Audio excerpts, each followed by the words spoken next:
Hello, welcome to Wisdom and Young Legend.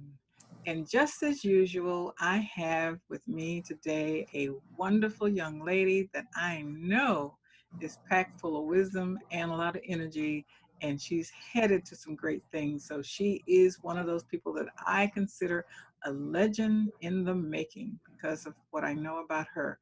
But today, what I want to find out is what she's been doing since the last time I spoke with her because I see where she is doing some great things, but I don't know the details. Today we're going to find out the details. Also, we're going to find out who she is and how did she get to be who she is. That's what's so exciting about talking to someone of ASHIRA PELT. And you're going to find out today who she is. All right. So with that, ASHIRA, I want you to say hello and to give them a brief description of what you do by definition right now, and then we'll build up to how you got to be there.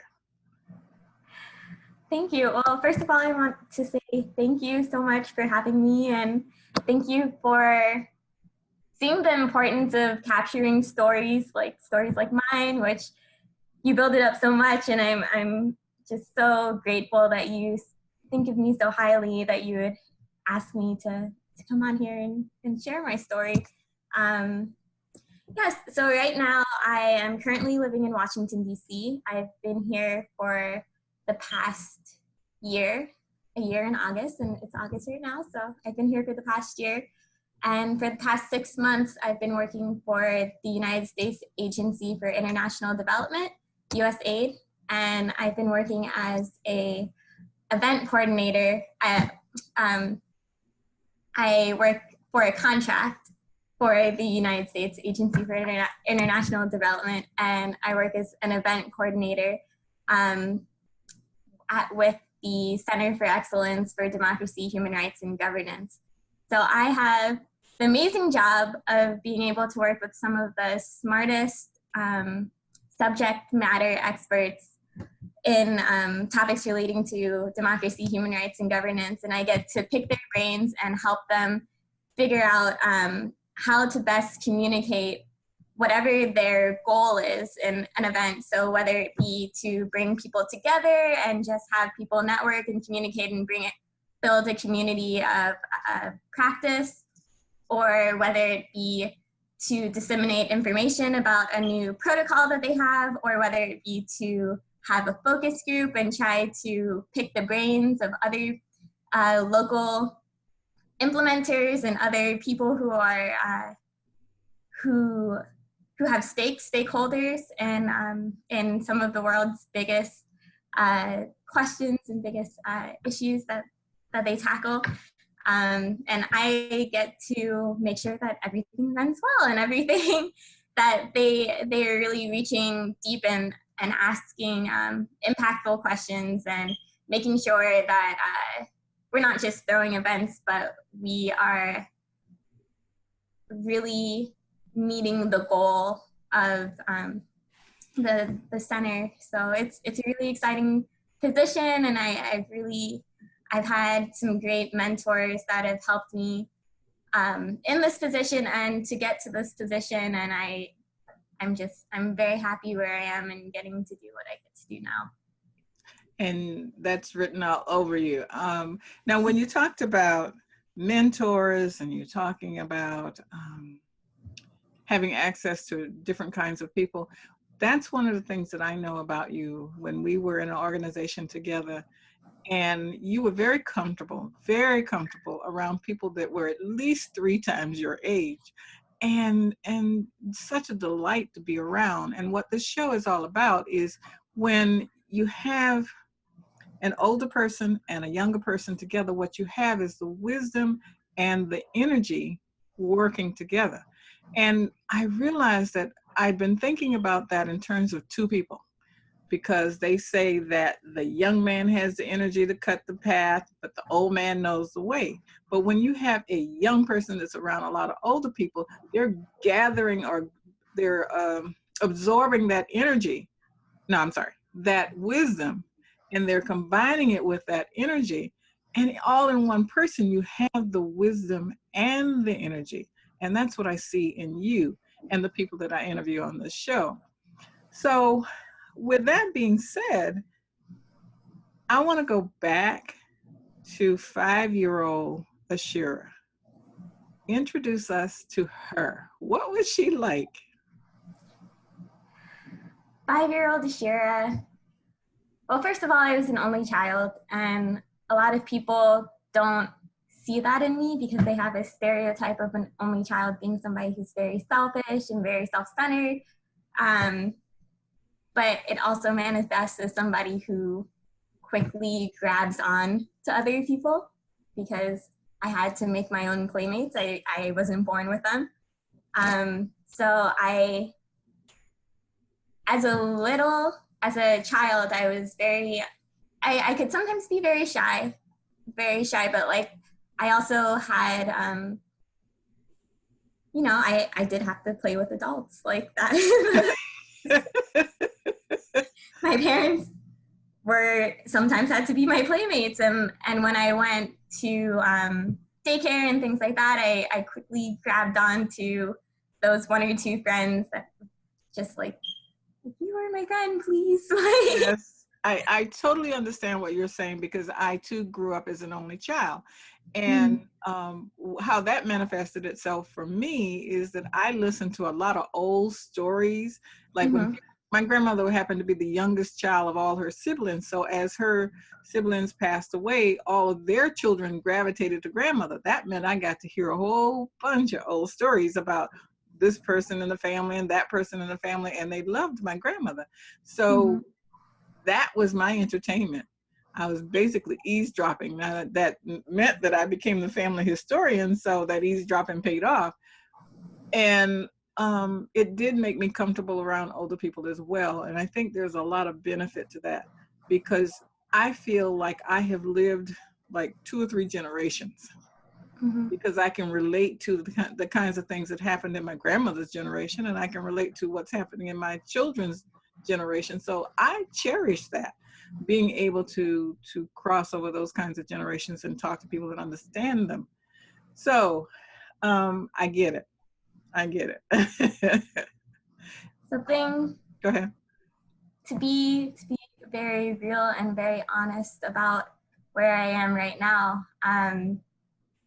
My uncle passed away this morning at 8 in the morning. It's okay. But when you say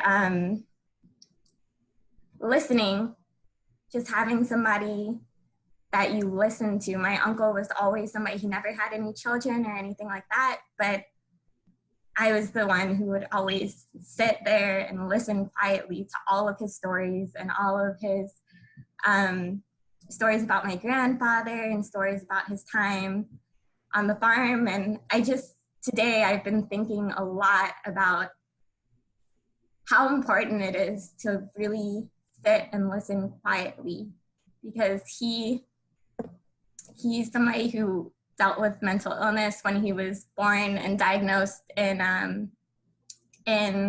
this is very therapeutic, thank you for this. But when he was born and growing up in the 60s, he was diagnosed with mental retardation. So he just had a very low IQ. So it meant that to be able to understand what he was saying, you really had to sit and be quiet and listen and put together different pieces of what he was trying to tell you. And even as he got older, the last few years of his life, he had a lot of medical complications, had different tubes and wasn't able to fully communicate in different ways. So I've just been thinking so much about how important it is to sit and listen and be quiet and really try to understand people, even if in the first iteration of what they're saying, you might not fully understand it or might not fully grasp it, but really just sitting with what they're saying and trying to embody it. Well, let me tell you what that makes me think of as I understand what you do. Do you realize well, in my opinion, I'm not professionally giving you this information. This is Ursula's opinion. But what it says to me is that because you sat and you listened and you took the time to understand him and interpret what his thoughts were to the rest of the world, you now have a skill that you're using right now. Because when you're talking about creating events with purpose, that means that you're putting people together so that they can listen to each other and find out what each other's needs are and how to Right. those needs and turn them into something that is of value. And I understand it because I had a similar role in my life because my mother had some emotional problems as well. And I felt like her interpreter to the doctors and to people that didn't know that she had some issues, and they thought everything that came out of her mouth was truthful because it sounded right, but it wasn't the truth because, you know, she was in an imaginary place.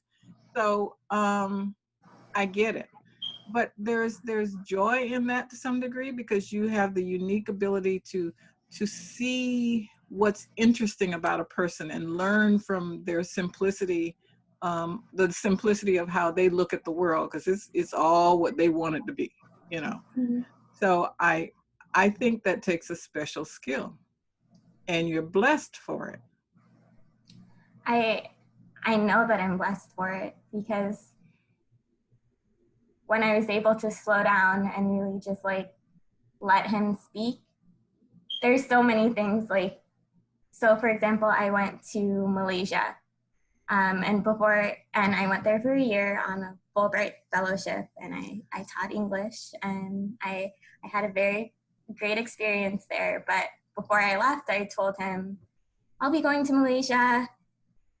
I won't see you for a while, but I'll call. And then when I came back, I fully expected him not to know where I went or anything about it. But he just said, how was Asia? I was like, how did you remember that? Or even going to, when I moved to Washington, D.C. for the first time, he told me, go, he listened and comprehended that I was going to Washington, D.C. And he was like, you should go to the Lincoln Memorial.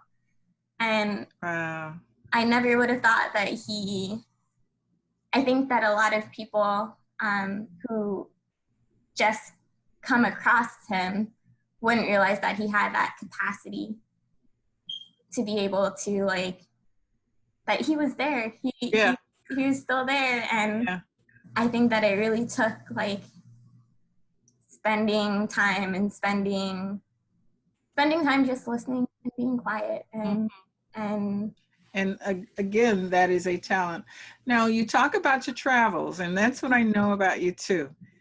First of all, how did you position yourself to go to some of the places that you're talking about? Because at last I heard, you were combining with some people that were like legends to be and legends in reality right now, as you traveled around with people that would become Mother Teresa or something in the future.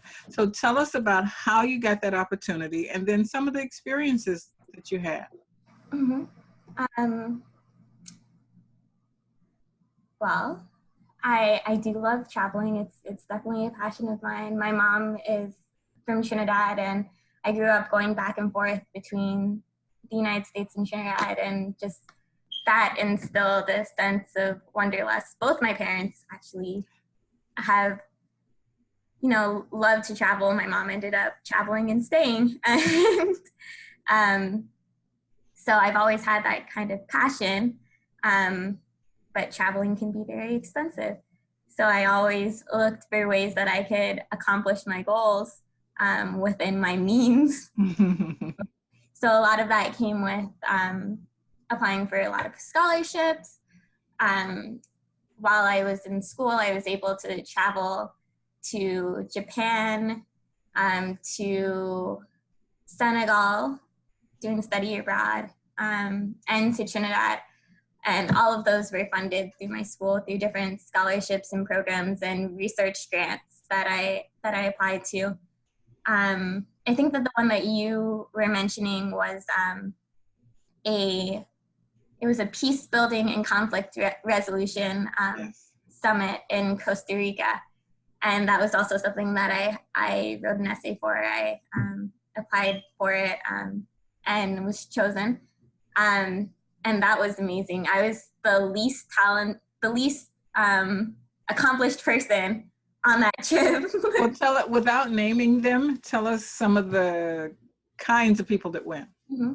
So there were peace builders who were working on the conflict, working to try to help communities in Palestine and Israel and mitigate the conflict in that region. There were people who had been working after the genocide in Rwanda to try to mitigate conflict resolution between the two tribes that were fighting there. There were people from Colombia, people from Mexico, people from all over the world.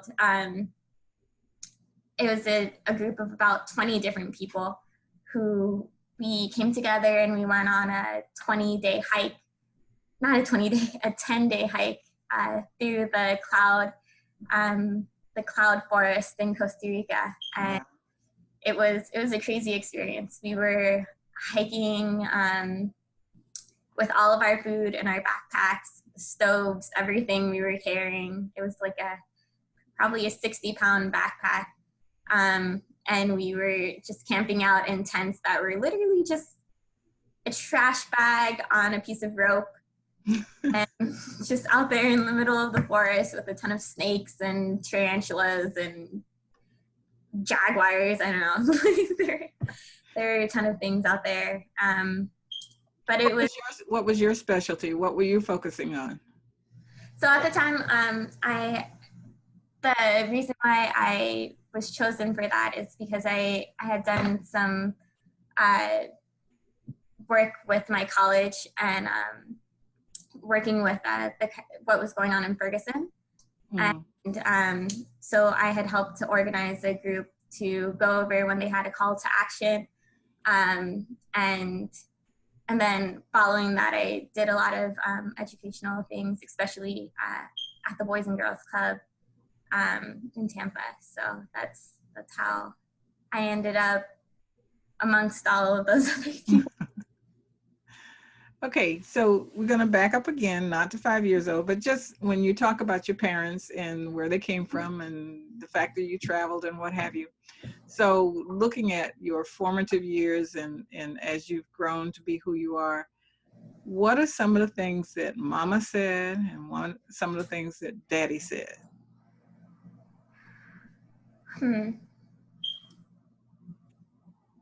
Well, one of the things that my dad would always do is he wouldn't let me get away. Like if I had a question about someone or something,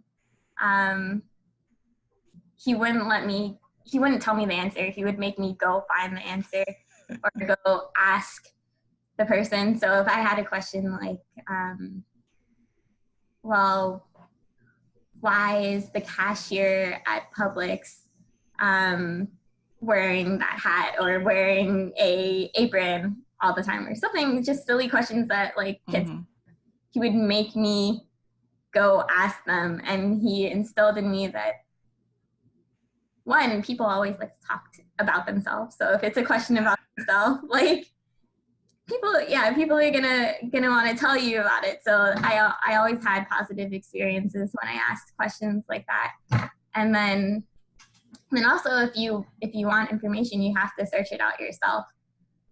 So that was a really big thing that he instilled in me. And I tried to instill in my cousins and the younger people who were around me, because I think that was a really good skill that I learned from my mom. My mom was she set a lot of my morals, and a lot of what she did was leading by example with the amount of strength that she showed throughout everything. She was always the rock.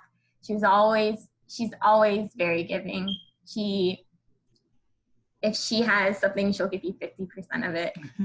And it's that giving nature that she's instilled in me, and knowing that like if I give, it's always going to come back to me. So I don't have to be stingy. I just give freely and it will come back. Mm. So as you grew older, there's always this point where even though you love your parents, there's a breakaway moment. How did you break away to be an adult without breaking the relationship?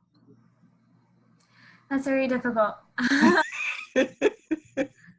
think it began, I always knew that I wanted to go to school outside of Florida. And so I went to school in Mount Holyoke. It's a school in Massachusetts. And I think that's the first point where I really had to like say goodbye to my parents and everything like that.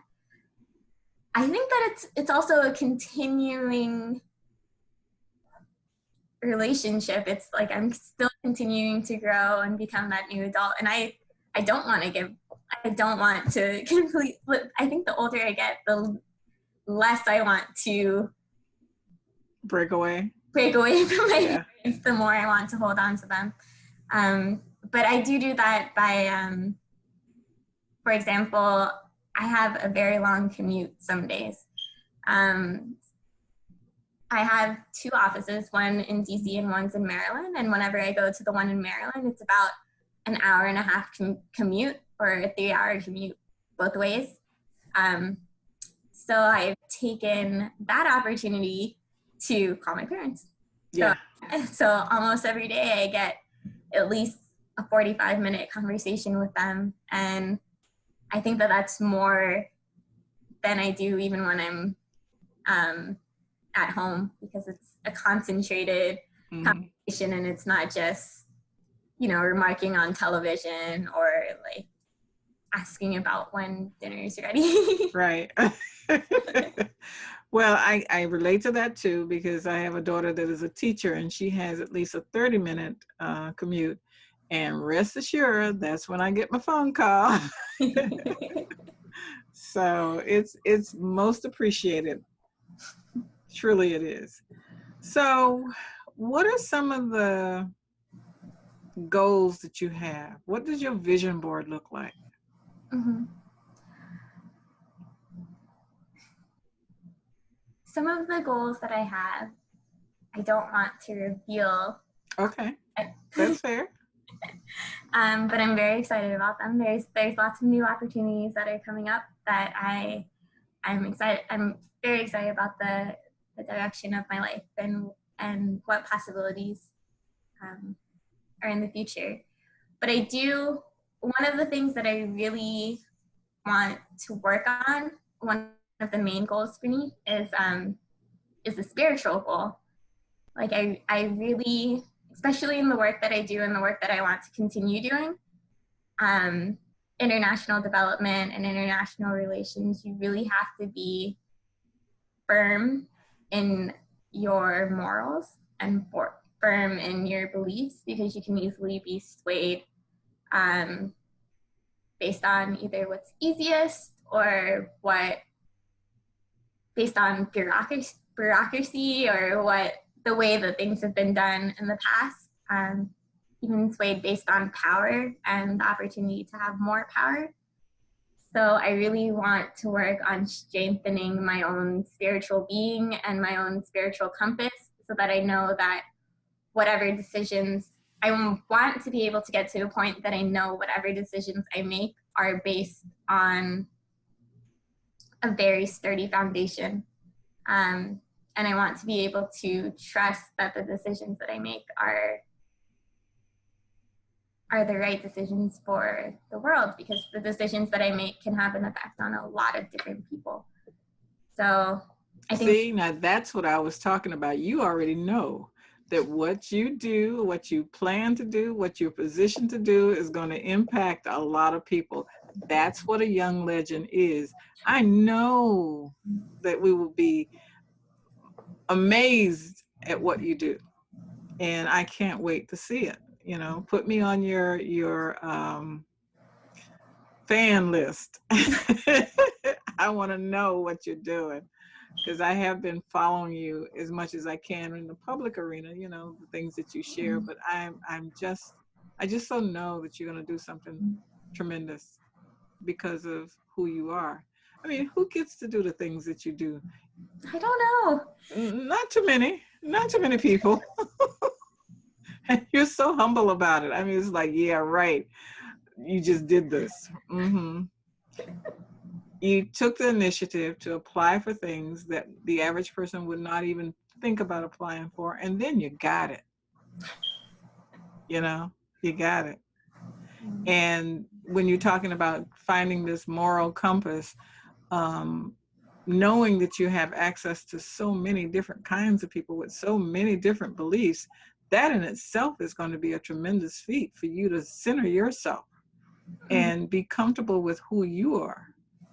That's amazing that you know to do that and you're prepared to do that with your surroundings. So, what are the top 3 things that you would say are keys to success? Top 3 keys to success. I have to come back to listening intently and with an open heart, and in hopes of understanding and not hopes of combating. That is one of the greatest keys to success, and not just personal success, but world success. What else? Realizing that you are not your own enemy, but you're your own supporter. You're like, you're the only thing that's holding you back is you. And really owning that and taking the steps to be able to move forward from that.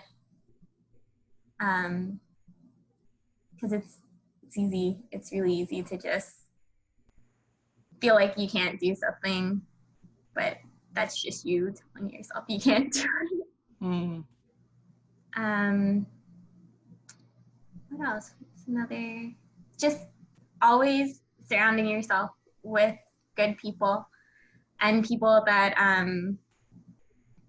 that are also going on the same path as you, and surrounding yourself with people who you aspire to be like, or admire, or see beautiful qualities in, because that's what's gonna, the energy and the people that you surround yourself, it really will affect you. So I think that has been one of the biggest keys to success for me. Like, for example, I would not have imagined myself being in DC, but one of the main reasons I moved here was because two of my friends who I really respect, for a multitude of reasons, invited me to come live with them in DC. And so I moved here without a job, without any type of real plan. I knew the qualities of things that I would be looking for. I knew that I wanted to do international development, and that was, and DC or New York was the place to be. But I didn't have a job. But I knew that being around these people would be beneficial to me and would help me grow. And so I moved here. I worked as a security guard for 5 months in a club. See, now that just blows me away. I as a security guard. That's what my job was for 5 months, until I got this current position, which I am so grateful to have, and I see it just moving me into a whole different direction. So does that mean you are martial arts trained? I am. I'm a black belt in Taekwondo. Oh my goodness. That explains a lot. but I never have I to had use no it. idea. I asked just on a whim. So one of the things that I'm so impressed by about the club that I worked at was that they would hire a lot of like younger women or just smaller people, like men who were like smaller people, because they really wanted people to rely on their words and not their physical being. So Mm-hmm. they called it verbal jujitsu, and it's really about like reframing situations for people and just using a bunch of different tactics to de-escalate situations instead of just picking somebody up and throwing them out. Okay. So you use words and they don't know what hit them. Now, the funny thing about that is when I was in college, I learned or I took a few lessons in Taekwondo. Yeah. Huh? But the reason I did it is because I wanted to create a dance routine. Oh, I got some people together. We created a routine called Bongo Rock. No, Bongo Rock was the name of the 45. Now I'm certainly dating myself, but name of the the record. And I called the dance Bonkati. So it was Bongo Rock and Karate or whatever. We had fun. I like it. Yeah, yeah. I'd like to see. If there's a video, I'd love to see it. Well, now see, you really don't want me to talk about that. There weren't any videos back then. Well, that's not true. We did have a video camera, but it was like a Super 8. And you probably have never even heard of that. I plead the fifth. So no, you don't know what it is. It's a video with a strip that's only about that thick. I mean, that wide. And, you know. But anyway, it was fun. And a lot of people got a little notoriety because they were on that stage. One particular person, it was so funny. One of my daughters ended up at the school that my former classmate was an administrative person in the school and in a position of authority, and we just happened to pick that school, and lo and behold, there he was. And he was one of the dancers that had this body that I just wanted, you know, him to do all the moves, right? Mm. Oh, geez, it took me so much to teach him how to do what he needed to do. Drove me nuts. But he performed, and he performed well. He looked good on that stage doing it. 20 years later, he informed the entire orientation group with all their students that my daughter was the first student of a classmate that was enrolling there, and how grateful he was to her mother for teaching him how to do those things, because apparently he became extremely popular after that. I had And no how did clue. you feel about that? I had no clue that he had become popular because of my forcing him to learn how to dance. But that was a great experience to hear about that. So, you know, I know right now that there's so much that I could talk to you about, but what I want to do is, when you know you have done something that you want to share with the world, look me up, because I want an update, because I know we haven't even touched the surface, I'm sure. So I'm going to bring this session to an end, but before I do, tell me anything that you would like to share at this point that maybe I didn't ask. I would like to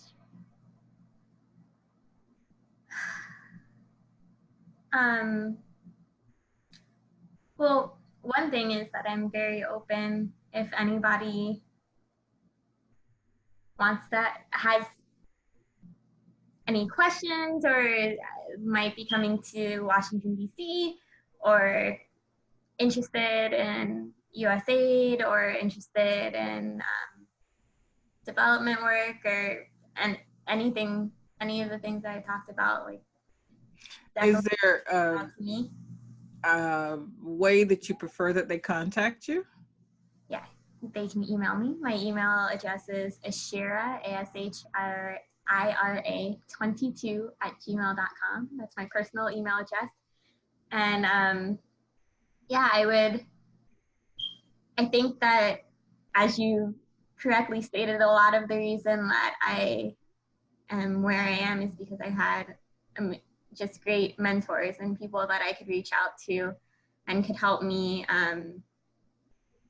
get to that next step and continue to keep hopping. So, and if I can return that favor at all, I would be happy to. Wonderful. I know you will. Just by doing what you do, people will see you as a role model. I mean, absolutely. Yeah. All right. Well, thank you so very much Thank for you. sharing you with us. And I won't say I wish you luck, because I know it's not about luck. It's about preparation and opportunity meeting. And I know you're prepared for whatever your goals are that you won't share right now, but we know that's because it's probably almost about to happen. So best to you, and thank you for sharing again. Thank you. And to our audience, thank you for joining us today. And I hope you've gotten as much from this as I have, because that's the purpose. I wanted to find out what was going on with her, and I just happened to let you join in on it. Okay? Take care until the next one.